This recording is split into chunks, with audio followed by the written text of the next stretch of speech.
lien entre le théâtre et la littérature, ça va de soi. Un peu plus qu'un cousinage. Nous sommes comme des amants.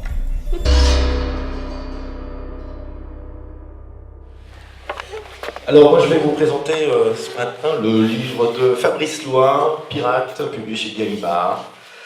Fabrice Loire, charpentier romancier, on dit comme ça?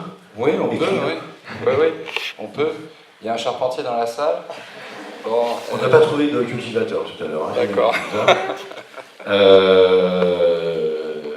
Alors, parler de pirate, je vais dresser un petit peu les quelques grandes lignes du roman. Avec plaisir. Hein, et raconter un petit peu comment tout s'actionne. C'est d'abord l'histoire d'un jeune type, Tony Palacio, forain, vivant en baie de Somme, qui, dès le début du roman, a décidé de quitter son père. Voilà, il veut se refaire, il veut une autre vie, il en a marre de vivre dans sa baraque. Non, c'est pas ça, il y a un nom d'automobile. Il y a un nom particulier. Caravane, on sait pas caravane. Non, voiture. Voiture, c'est ça, voiture. Mais la voiture, c'est celle qui suit, en fait. C'est pas celle qui est devant. La voiture, c'est la caravane. C'est la caravane, voilà. Et l'automobile, c'est celle qui tient la voiture. Voilà. C'est ça. On est d'accord? Ouais. Alors.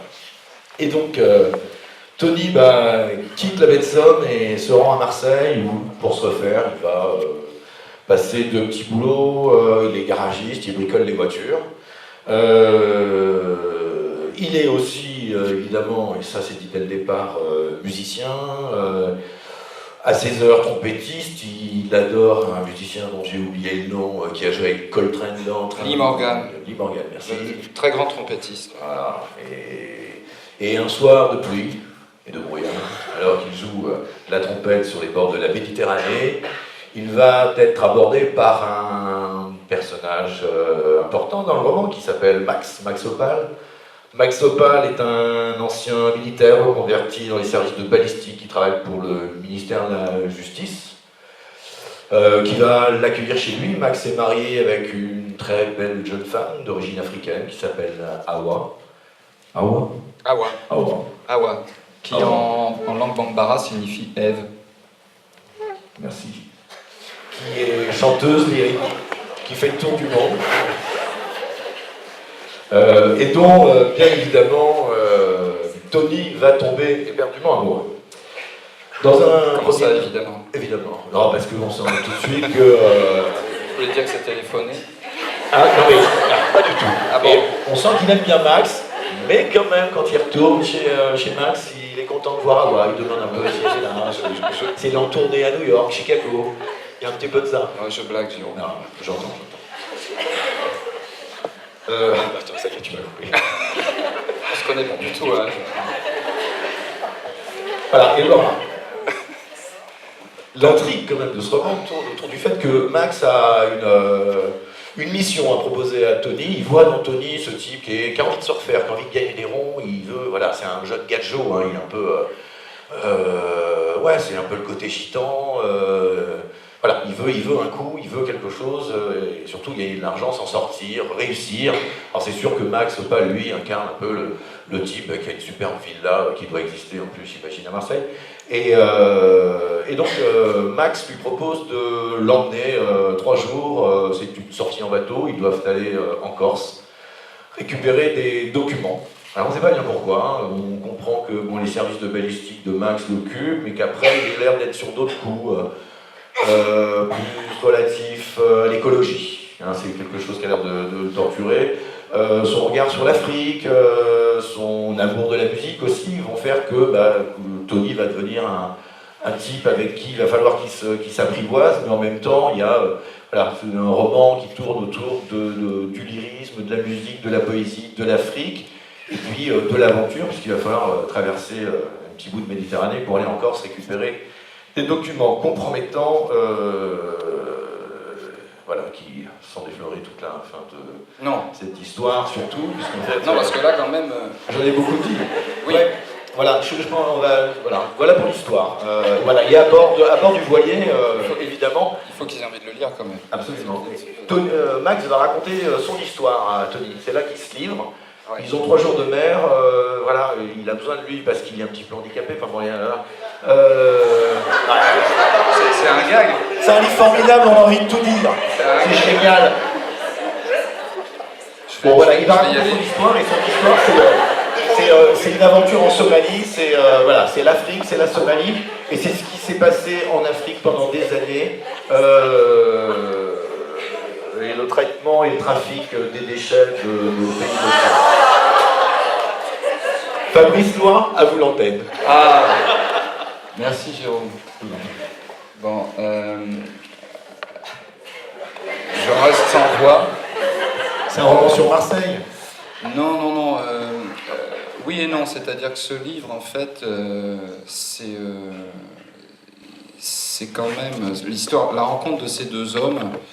Bon, déjà, j'ai toujours beaucoup de mal à expliquer parce que c'est quelque chose qui souvent soit n'est pas su, soit n'intéresse personne, soit les deux.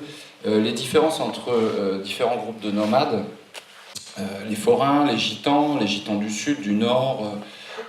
Donc ce jeune homme est forain, c'est-à-dire que c'est un commerçant ambulant. Et il a, comme tous les gens de ce groupe, une très très grande habitude du travail manuel et de la débrouille.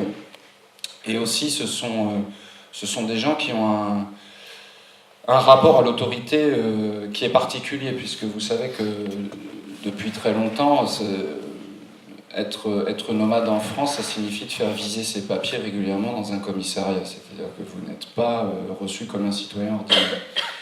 Donc, dans ce groupe, on est en dehors du groupe majoritaire social. Et donc, il a une énergie particulière. Ce jeune homme-là, il a déjà une grande expérience de l'existence, très très vite. Et effectivement, il arrive à Marseille parce que Marseille, alors ça, bon, c'est quelque chose que je ressens en moi, mais je le tiens aussi de pas mal d'amis éducateurs ou même thérapeutes. Souvent, chez les jeunes, Marseille, c'est le lieu de l'azur. C'est le lieu, c'est un port mythique, c'est un lieu où ça bouge, où c'est un peu le bazar, où c'est un peu vivant. Et comme le disent les vieux Arabes quand ils débarquent du bateau d'Alger, tu vas à Marseille, tu vas en France? Non, je ne vais pas en France, je vais à Marseille. C'est l'Alger d'en face. C'est l'Alger d'en face, et c'est ce que disent aussi les bourgeois d'Aix quand ils voient mon livre. C'est-à-dire, ah oui, ça parle de Marseille-Alger. Et ils le reposent. Ce qui pour moi est un honneur. Je veux dire, c'est pas très agréable. Quand on vit ça dans un salon, c'est pas très agréable, surtout qu'on ne peut pas se disputer avec les gens. Mais il y a cette dimension-là dans Marseille, si j'ai pu la communiquer dans le livre, c'est bien, parce que pour moi, c'est une ville qui est un personnage très déroutant. Hein. Même la structure urbanistique de la ville, elle est à peu près insaisissable. Si vous connaissez la ville, vous savez que Marseille, c'est une pluie d'étoiles. On ne peut pas en faire le tour par définition. Ça, c'est génial, parce que la moitié, c'est la mer. On est bloqué par la montagne de l'autre côté. Et la montagne de l'autre côté. Et donc, c'est à la fois une ville de montagne et une ville de mer. Et donc là, il va y avoir cette rencontre, et je me suis aperçu après avoir écrit le livre, comme il faut être bref, et puis que tu auras peut-être encore quelque chose à dire, je ne sais pas. J'ai tout dit dans la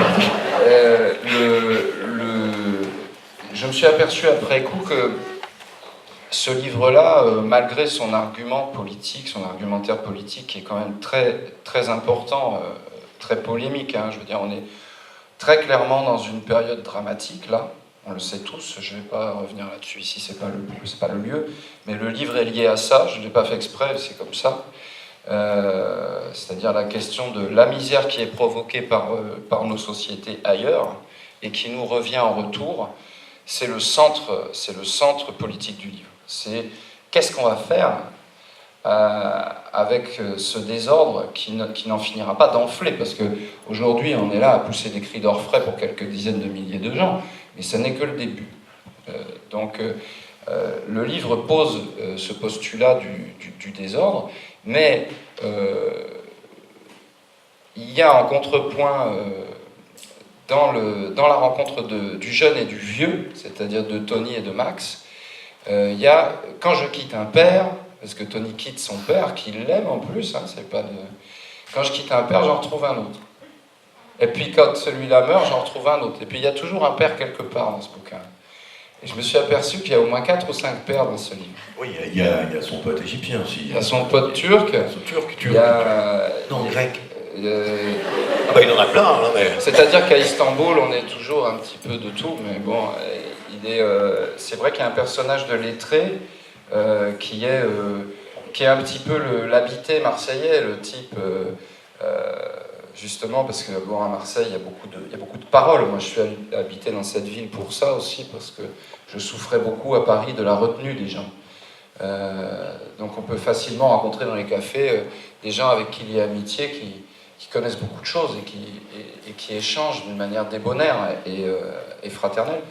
Il y a le personnage du révolté somalien, qui est un personnage emblématique, qui est en l'occurrence... Le chef de guerre. Le chef pirate, ouais. Le chef pirate. Qui est, à mon avis, le personnage...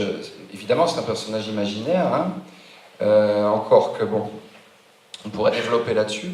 Et c'est vraiment le grand absent de la propagande médiatique.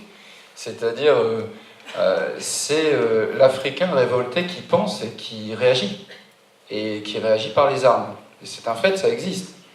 Et la piraterie somalienne, quelle que soit sa nature criminelle par d'autres côtés ou mafieuse, etc., elle est aussi liée à une forme de réaction contre le pillage des eaux, le pillage de la pêche en Somalie par les grandes compagnies, etc. Donc, vous allez peut-être penser, et je vais tout de suite prévenir ça, que c'est un livre un petit peu fouillis. Et en fait, moi j'ai vraiment l'impression d'avoir écrit un livre très tendu, pas unidirectionnel, pas monothématique, mais sur vraiment une espèce d'interprétation du monde vu par des gens qui n'arrivent pas à sortir, et on est tous pris là-dedans, là, qui n'arrivent pas à sortir du manque de temps et du manque de pensée. Vous voyez, on se rend compte, là, on est pris par le temps. Il parle trop. Le directeur du théâtre, magnifiquement élégant, une présence sur scène. J'avais envie de l'imiter, de rester debout, mais je vais pas me ridiculiser. Il a pris beaucoup de temps, il a fait un discours soviétique, etc. Bon. Je vous blague, monsieur, si vous m'entendez. C'était magnifique, magnifique sur la fraternité entre littérature et théâtre. C'est plus que jamais actuel. Et donc, ils n'arrivent pas à se sortir du manque de temps. Et je pense que c'est un drame absolu. Alors moi, je suis un jeune écrivain pas connu et tout. Là, je commence à comprendre. Je trouve ça fascinant. Pour moi, c'est vraiment un reportage sociologique. Je suis ahuri qu'on n'a jamais le temps. Voilà, on n'a jamais le temps, en fait. Là, à chaque fois qu'on m'invite, on n'a jamais le temps. Et je suis très honoré de ne pas avoir le temps aujourd'hui, parce que... En plus, j'ai eu le temps de lire ton livre. En plus, je sais que c'est une chance magnifique d'être là et je suis très content, vraiment, de ça. Mais la société est structurée sur le manque de temps et mes personnages, en fait... Non, je ne vais pas dire la fin. On ne dit pas la fin. Non, il ne faut pas dire la fin.